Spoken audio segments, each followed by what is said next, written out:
Assalamualaikum warahmatullahi wabarakatuh. Selamat pagi, siang, sore, dan malam. Ketemu lagi kita di pelajaran bahasa Inggris dengan saya, Mr. Zaki. Kali ini melanjutkan dari yang kemarin, masih di bab 1. Excuse me. Jadi kemarin itu kan kita belajar bagian A, B, sama C. Ya, dari asking for attention, checking for understanding, sama appreciating other. Nah, sekarang kita masuk ke yang D dan E. Yang D itu kita belajar asking for and giving opinion, dan yang E expressing willingness and ability. Oke, tanpa berlama-lama lagi kita masuk ke slide selanjutnya. Asking for and giving opinion. Apa sih itu? Sesuai dengan namanya, yang berarti meminta dan memberikan saran.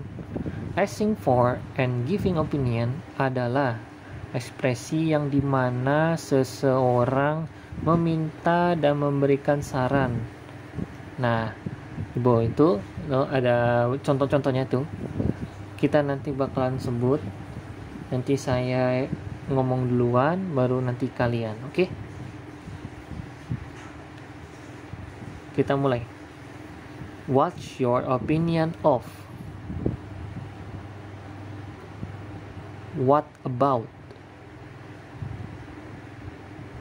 How do you feel about? What do you think about? What would you say to? Oke, jadi asking for and giving opinion itu adalah materi di mana kita meminta saran ke seseorang. Misalnya teman kalian nih, bro, sis, ini nih, gue mau minta saran lu, saya mau minta saran ke kamu. Saya rumah agak jauh nih, terus saya minta ke bapak saya untuk dibelikan sepeda. Kira-kira ngomong gak ya? Soalnya penting. Kalau misal jalan kaki kan susah kan, lama ke sekolah. Nah, itu contohnya ya. Nah, kita lanjut ke cara kita merespon orang yang meminta saran. Sama seperti tadi, saya akan sebut dulu, baru nanti kalian. Oke, kita mulai. In my opinion, in my point of view, I think it is a good idea. Well, I must say, don't you think? I would say, oke. Jadi untuk membalas respon dari orang yang meminta saran, kita bisa jawab dengan ini. Ini artinya rata-rata menurut saya begini. Gitu. Contohnya tadi yang sepeda tadi, menurut saya kamu sebaiknya ngomong ke orang tua kamu supaya orang tua kamu tahu apa masalahnya, nanti siapa tahu dibeliin sepeda. Nah, contohnya gitu, oke? Selanjutnya kita masuk ke slide selanjutnya aja. Yuk, langsung masuk ke slide selanjutnya. Model. Model ini masuk ke yang E, halaman 7 di LKS kalian. Model itu apa sih? Model adalah kata yang digunakan untuk mengungkapkan apakah suatu hal diperbolehkan, diizinkan, dan lain-lain.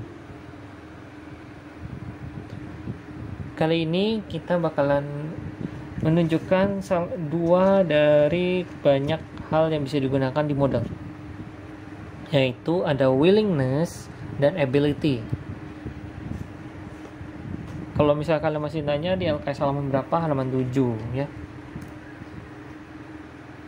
willingness.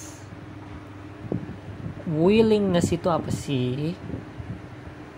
Untuk mengungkapkan willingness yang digunakan untuk mengungkapkan keadaan waktu sekarang atau waktu yang tidak ditentukan, kita bisa menggunakan will. Will biasanya digunakan pada kalimat atau keadaan yang terjadi di masa depan. Contohnya, I will take you to the airport. I have nothing to do tomorrow. Yang kedua, if you will wait for a moment, I'll see if Mr. Abu is available. Nah, yang pertama tuh, I will take you to the airport. Itu artinya saya akan mengantar kamu ke bandara.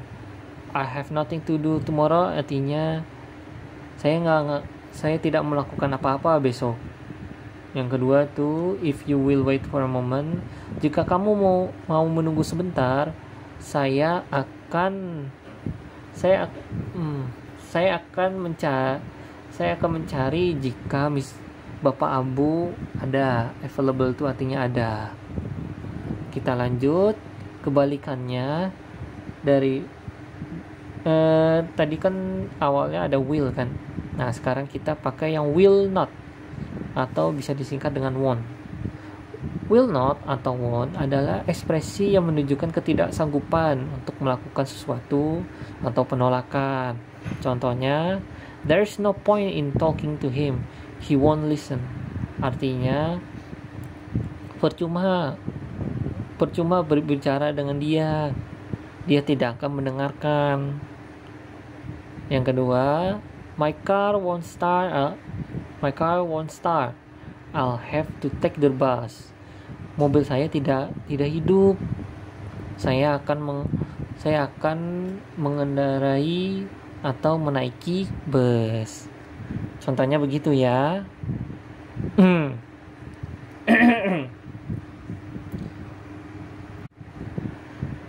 Selanjutnya kita masuk ke pembahasan selanjutnya ini. Untuk mengetahui tata cara penulisan ketersediaan, kita bisa menggunakan will plus subject plus verb, object atau complement plus tanda tanya. Ini rumus untuk menggunakannya. Contohnya, will you help me? Don't worry, I'll help you. Nah, will-nya itu will, subjeknya you, help-nya jadi verb, objeknya me. Baru tanda tanya. Contoh yang kedua, will you give me this book to Anna? Seharusnya ada tanda tanya ini. Of course I will. Will-nya will, subjeknya you, give-nya itu verb, objeknya itu this book to Anna. Baru tanda tanya. Oke. Paham sampai sini? Oke, kita lanjut ke slide selanjutnya. Kita masuk ke pembahasan selanjutnya, yaitu ability. Ability itu ada banyak. Di LKS kalian itu ability itu artinya kemampuan atau kesanggupan kalian dalam melakukan sesuatu. Misalnya yang tadi itu beda, yang willingness itu akan, jadi kalian berencana melakukan, sedangkan kalau yang ability ini kalian udah pasti bisa.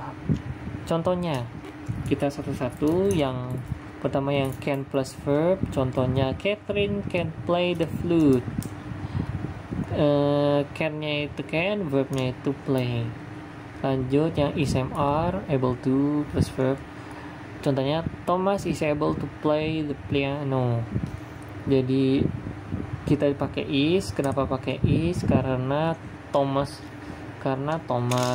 itu nama laki-laki. Nama laki-laki sama dengan he. Jadi dipakai is. Able to verbnya play the piano. Selanjutnya kita pakai was, were able to plus verb. Ini untuk past, keadaan lampau. Contohnya, kita pakai Thomas lagi. Thomas was able to play the piano when he was a boy. Kita pakai was di sini. Kenapa? Hukumnya sama, cuma karena past, jadi dia was sama were. Kalau he itu pakainya was. He able to, ya. Selanjutnya verbnya play. Seharusnya ini played sih. Ini kenapa play? Ya udah lanjut aja. Could dan verb. Contohnya di sini, when Jenny was in Austria, she could speak Germany. Seharusnya ini Germany ya, pakai y bukan pakai e. Could verb. Nah ini contohnya di sini could ya, could verbnya itu speak. Yang ini speak. Wait a minute, ada kalau nggak salah ada center, ada pointer. Nah nih German ini seharusnya pakai y. Terus speak ini yang verbnya. Sekarang kita masuk ke manage to. Contohnya Gary lost control of his car, but he managed to avoid a crash. Ini he-nya hilang, jadi manage aja juga boleh. Manage to itu artinya bisa mengendalikan. Dia bisa mengendalikan entah kondisi, entah barang, dan lain-lain. Nah ini contoh-contoh yang lain tuh juga kita bisa pakai I have the ability to do it, I'm good at, I can atau I could do it, I think I'm capable enough, I'm capable of doing it, I'm able to. Oke? Oh udah selesai, alhamdulillah. Nah jika ada materi yang ditanyakan silahkan tanya ke saya, ke sekolah langsung. Saya ada setiap hari Senin sampai Jumat, pagi sampai siang. Atau kalau misalnya kalian nggak punya waktu, silakan hubungi lewat WA. Oke, sampai sini dulu materi hari ini. Wassalamualaikum warahmatullahi wabarakatuh.